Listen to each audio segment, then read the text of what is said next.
Boto niyo po ako De Guzman po for President. Ako po si De La Cruz. Kumakandidato po ako bilang presidente ng Student Council. Sana po ay iboto po ninyo ako. Wow, De La Cruz! Hanggang dito ba naman? Sa Student Council election, kakalabanin mo ko? Ang lakas talaga ng loob mo, no? Well, tignan na lang natin kung sino ang mananalo sa atin. Alam ko naman na ako ang iboboto ng mga estudyante dito at hindi ikaw. Sige na, De La Cruz. Abangan na lang natin ang resulta sa huli. Ay, De Guzman po for President. Boto niyo po ako, De La Cruz po. De La Cruz Pag ako po ang binoto ninyo, lahat po ng estudyante dito ay mabibigyan po ng regalo mula po sa akin. Hindi naman po kaya ni De La Cruz kung ano yung mga kaya po naming ibigay. Kaya, sisiguraduhin po natin na bawat classroom dito ay may electric fan. Isa po yan sa magiging project ni De Guzman. Kaya iboto niyo po ako bilang Pangulo.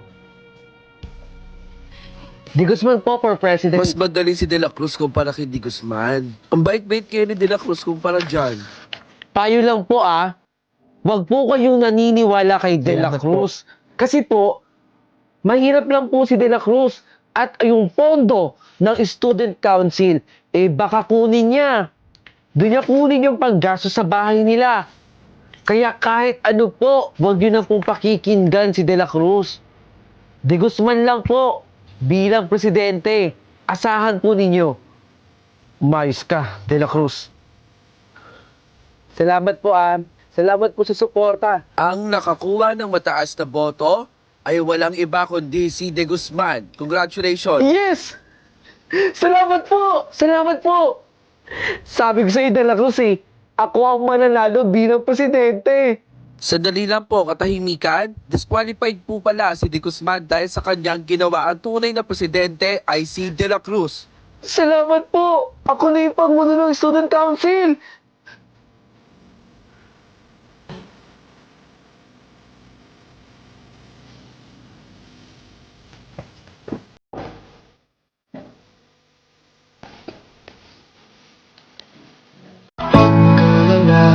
Pikit mo matatanan.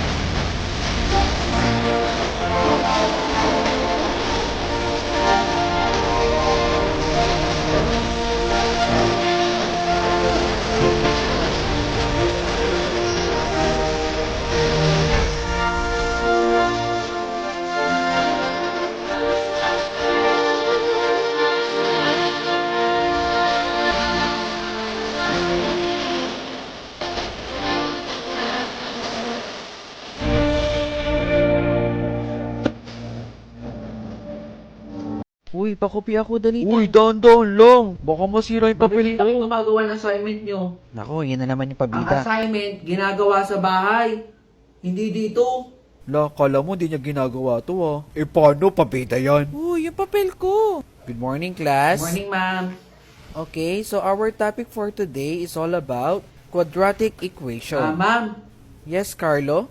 may assignment po tayo. La, pabida siya oh. Pinaalala pa yung assignment ng putya. Bida-bida yan. Kahit kailan talaga to. Tama ba, Carlo? May assignment Oo, tayo? ma'am. May assignment po. Ito, ma'am, oh. Walang pakisama to. Ayaw mo na, feeling matalino kasi yan. Totoo naman, May assignment tayo, Bida-bida kasi yan. Ngayon nyo nga lang ginagawa yan, What is the commotion at the back? Ngayon lang po nila ginagawa assignment nila, ma'am. Ang assignment ay dapat ginagawa sa bahay, di ba? Ipasa nyo na yan. Oo na, bida-bida ka kasi. Feeling matalino. Ang galing nyo, Thank you, Carlo, sa pagpapaalala ha. Thank you, ma'am. Alala, pikit mo matatanan. Pahinga mo na.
Ano kala mo, kuya?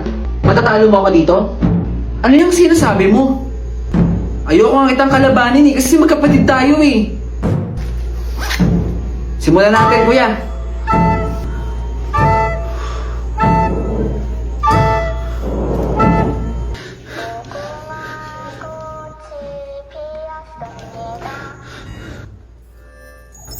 Di ba, kuya, ikaw yung tama? Ikaw lagi yung magaling. Ikaw kasi yung paborito ni mama. Hindi yan totoo, bunso. Ikaw yung nasusunod kasi panganay ka. Ang totoo niyan, bunso, sa tuwing nawawala ka sa bahay, ikaw ang hanap ni mama. Hindi yan totoo, kuya. Huwag ka na magsinungaling. Ang galing mo rin magpanggap. Hindi ako nagpapanggap, bunso.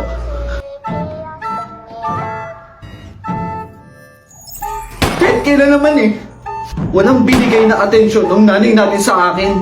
Lahat nasa iyo. Bunso, maniwala ka naman sa akin. Hindi ako ganon. Kasi siguraduhin ko, mawawala yung atensyon niya sa'yo. Huwag mong gawin yan, bunso. Papatirin kita.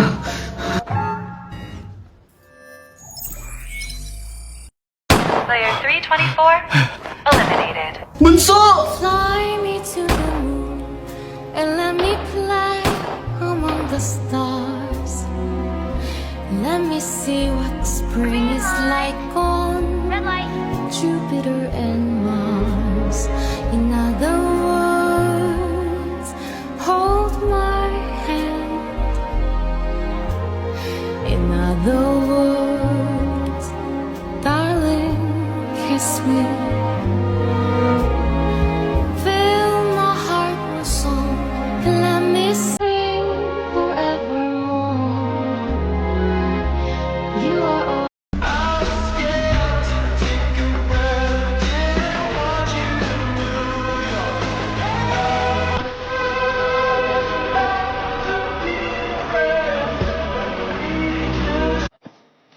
Oo, kunin mo na yan. Ay, hindi. Si Mark ba yun? Saan? Ayun oh! Oo nga no. Bakit ganyan ang ginagawa niya? Hindi ko rin alam eh. Pasaway kasi yan noon. Teka, tara, puntahan natin. Excuse me. Di ba ikaw si Mark? Yung dati naming kaklase? Oo, ako si Mark. Oo, naalala kita. Ikaw yung kaklase ko na magaling sa klase, di ba? Yung laging nasa honor. Nako, hindi naman. Anong ginagawa mo dito? Oo nga pala. Anong ginagawa mo dito? Bakit may bitbit kang ganyan? Matagal ka na ba dito? Alam mo kasi, kung nag-aral ka ng mabuti at hindi ka naging pasaway, edi sana hindi ka naghihirap ng ganyan. Tama! Teka, di ka ba nahihiya dyan sa suot mo? Lalo na dyan sa bitbit mo. Eh kung sa bagay, nung nag-aaral pa tayo, hindi ka rin naman nahihiya mapag-guidance. Ah, itong bitbit ko. Surprise na dito sa restaurant namin, kung saan kayo ngayon kakain. Ako may-ari nito. Tinutulungan ko lang yung tao ko. Kasi wala naman akong ginagawa sa office eh. At dance to naman din nung hirap. Teka, kakain ba kayo dito? Huwag na kayo magbayad. Since ako rin naman ang may-ari nito, sa akin na lang ita-charge. Dito muna ako ah.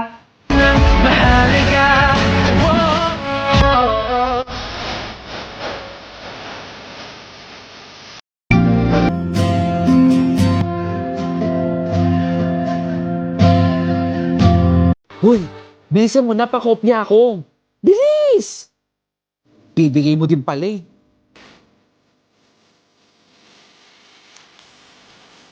Yes! High score ako! Yes! Pataas yung score ko! Nasaan pa yung National Bookstore dito? Ayun! Ma, sige na! Kain muna tayo dito! Nakatingin ka na naman sa pagkain! Gugutom na ako eh! Kamay natin kumain! Kailangan natin bumili ng gamit mo! Sige na! Tara na! Kung bata ka. Ano ba yan? Oh, ito na yung pinamili natin. Siguraduhin mo kompleto na to, ha? Oh. Opo, Mama. Kompleto na po to. Wala na po akong nakalimutan dito. Ano, Ma? Tara, kain na tayo.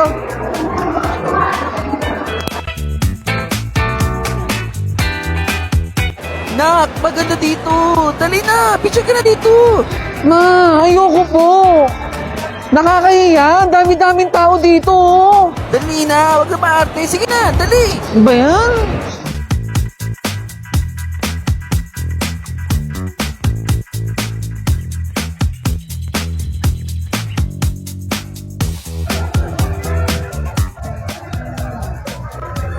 Anak, tara na. Uwi na tayo.